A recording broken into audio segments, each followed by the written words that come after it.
Bismillahirrahmanirrahim. Allahumma salli ala sayyidina Muhammadin wa ala alihi wa sahbihi ajma'in. Ja'alana wa iyyakum min ahlil khairi was sa'adah fid dini wad dunya wal akhirah. Semoga Allah jadikan kita orang-orang yang beruntung di dunia dan berbahagia di akhirat. Panjang umur, sehat selalu. Amin Allahumma amin. Faya ayuhan netizen, di mana saja Anda berbahagia saat ini. Kita sebagai manusia dituntut untuk selalu berusaha agar kita bisa menjalani kehidupan di dunia ini. Walaupun rizki setiap makhluk sudah dijamin oleh Allah, tetapi kita tetap disuruh untuk berusaha, yang mana hasil dari usaha itu untuk keperluan kita pribadi dan juga untuk keluarga. Syukur-syukur kalau ada lebihnya untuk kita bisa bersedekah. Usaha inilah yang sering disebut dengan pencaharian. Tak bisa kita pungkiri bahwa kebanyakan manusia itu kalau kita lihat mempunyai mata yang sendu. Arti sendu itu senang duit. Mungkin kita juga termasuk kalau begitu ya. Makanya perempuan itu biasanya kalau mau memilih jodoh melihat dari mata laki-laki. Maksudnya mata pencahariannya. Pencaharian itu adalah usaha atau hasil dari usaha kita sendiri. Dan usaha yang paling baik adalah hasil karya seseorang dengan tangannya sendiri jika ia jujur.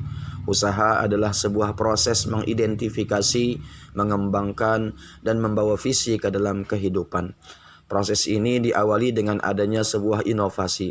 Dan inovasi tersebut dipengaruhi oleh faktor yang baik dari pribadi atau diri kita sendiri. Dan dari keluarga yang selalu mensupport dan mendukung kita. Akan tetapi suatu keinginan akan mendapatkan hasil biasanya bisa dilihat dari pendidikan, sosial, organisasi, budaya, dan juga lingkungan. Oleh karena itu, inovasi berkembang menjadi pengendalian pencaharian agar kita tetap bersemangat dalam mendapatkan sumber penghasilan. Nabi kita pun menyatakan bahwa usaha yang paling baik adalah berbuat sesuatu dengan tangannya sendiri. Dari Abi Hurairah radhiyallahu anhu, dari Nabi kita sallallahu alaihi wasallam, beliau bersabda, khairul kasbi kasbu yadil amili idza nasaha.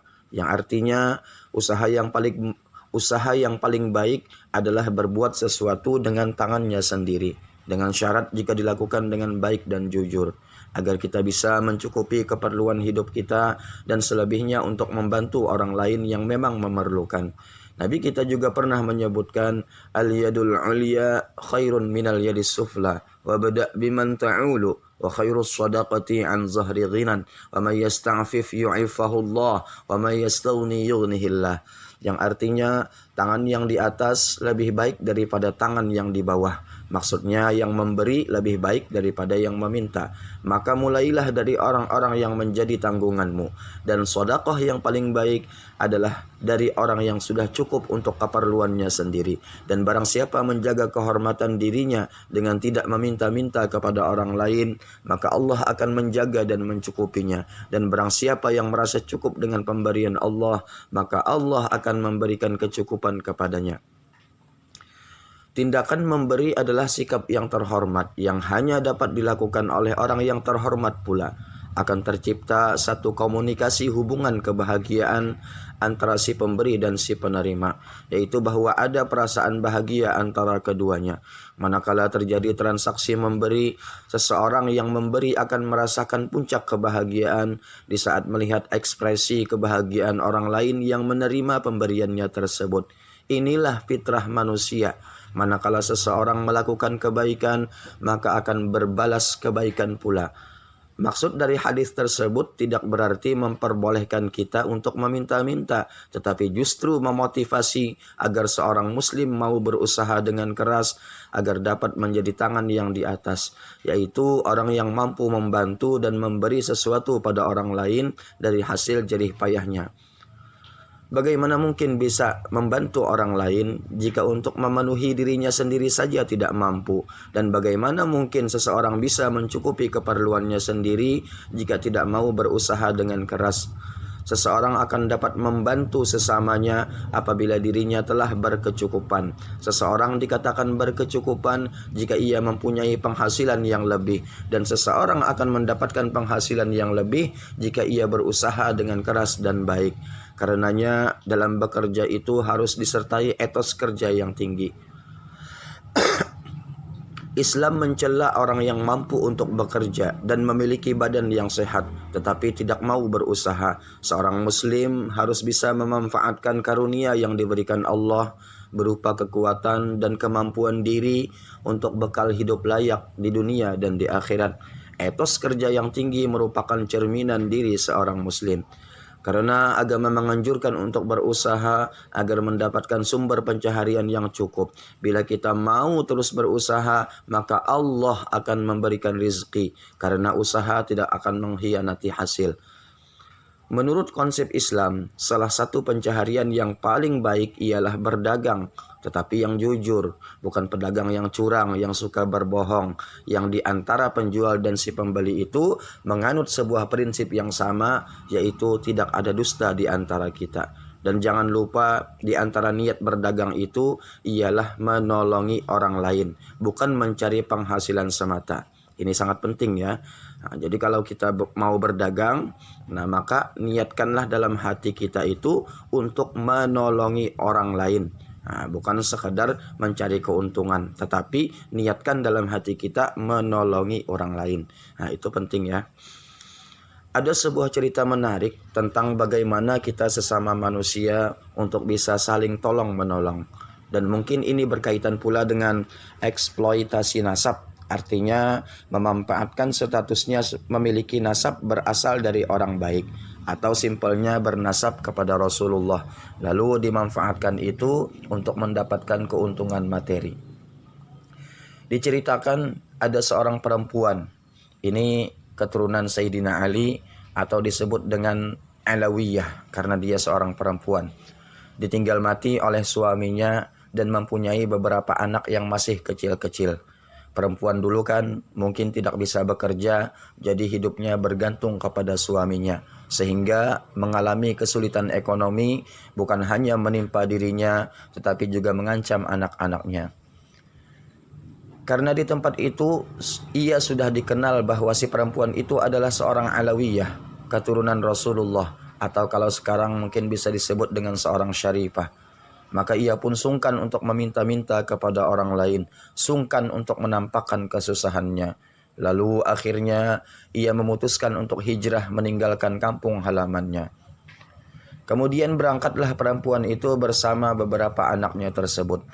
Di tengah perjalanan, ia pun singgah di sebuah masjid karena sudah sangat lapar dan anak-anaknya disuruh diam di masjid itu.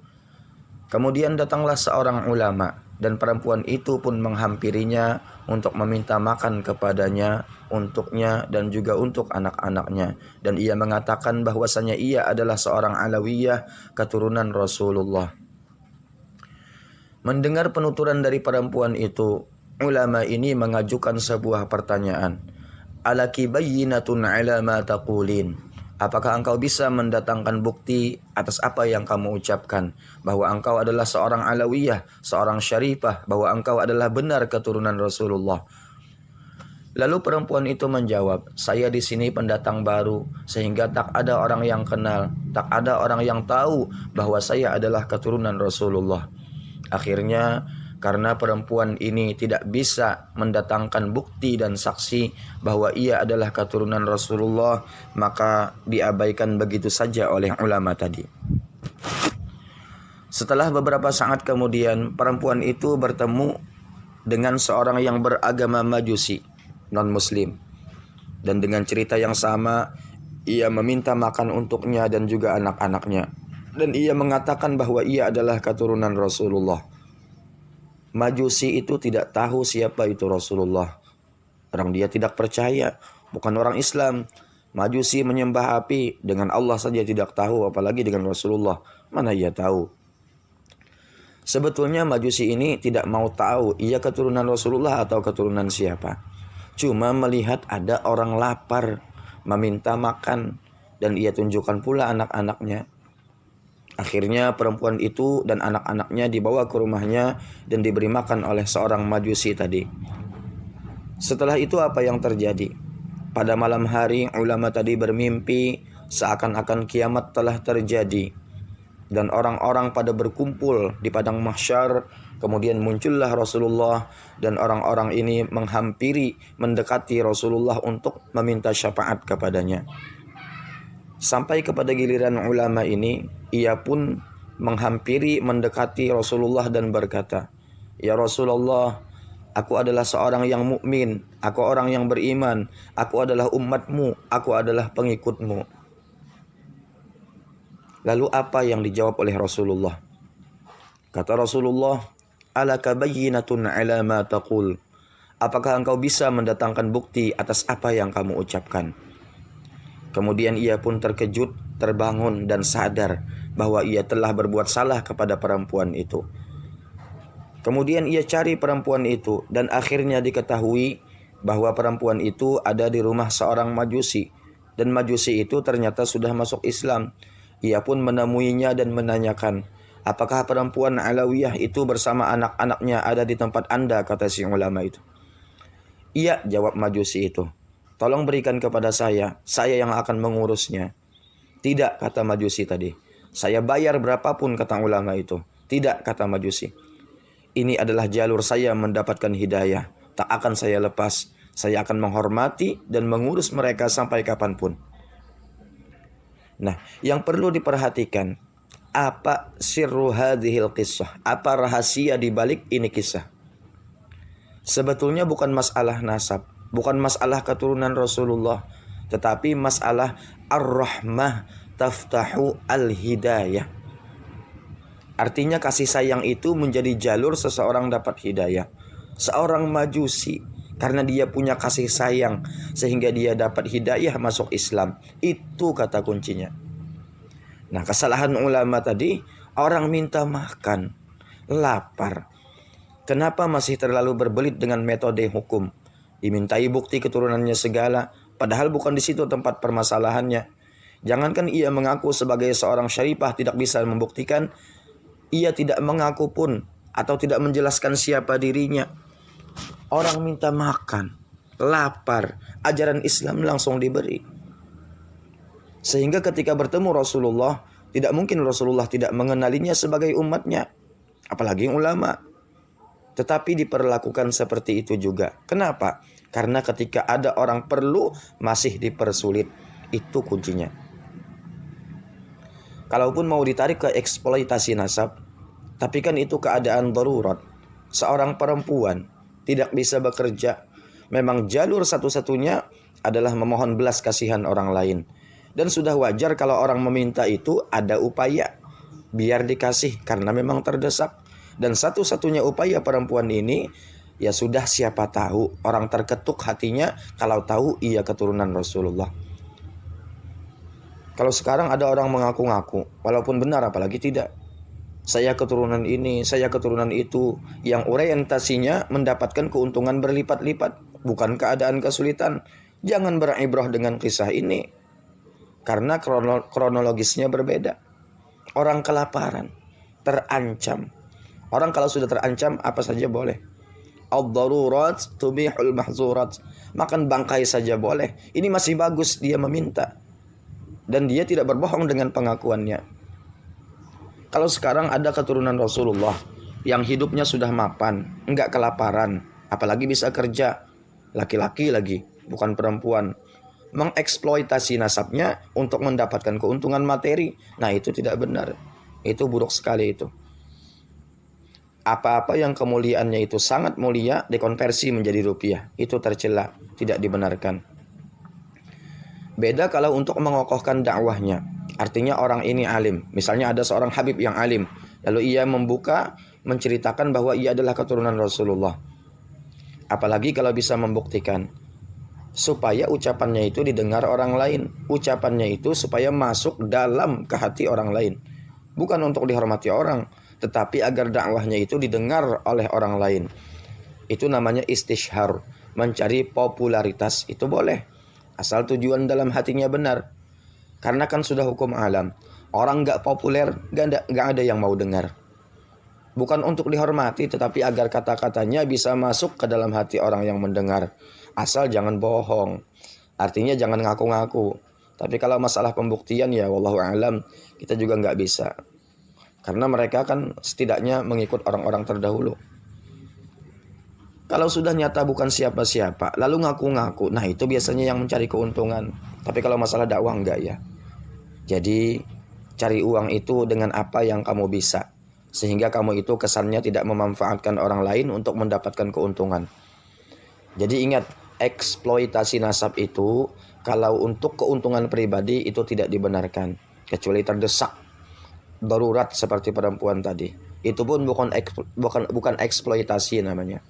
Darurat untuk tasydid karena dia benar-benar perlu, maka dia lewati batasnya sedikit. Kalau sekarang ada yang seperti itu, kamu mau tiru ya silakan. Tapi masa iya ada sekarang masih ada yang kelaparan seperti itu kan nggak ada ya. Kadang-kadang kita ambil satu petikan cerita, kemudian kita cocok-cocokkan dengan keadaan kita, padahal tidak ada nyambung-nyambungnya. Allahumma hadina hadas sabil, semoga bermanfaat. Assalamualaikum warahmatullahi wabarakatuh.